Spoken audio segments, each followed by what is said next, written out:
Welcome to Man Does Tech, where I solve the problems you didn't even know you had. In this video, I will show you how to make cheese sauce.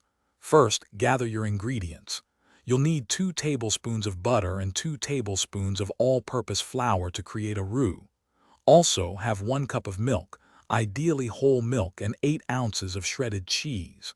Don't forget a pinch of salt, pepper, and a dash of paprika for flavor. Having everything prepped makes the process smooth and enjoyable. Now let's create the base for our sauce, the roux. Melt 2 tablespoons of butter in a saucepan over medium heat.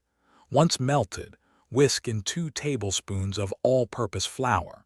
Continue whisking for about 1 to 2 minutes until the mixture forms a smooth, light golden paste. This simple combination of butter and flour is what will give your cheese sauce its wonderful, creamy thickness. Next, we'll transform our roux into a luscious sauce. Slowly pour in 1 cup of milk, whisking continuously to prevent lumps. Keep whisking over medium heat until the mixture begins to thicken and bubble gently.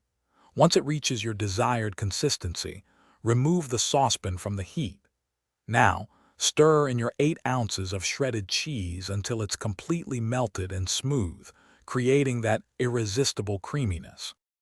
Finally, it's time to perfect the flavor.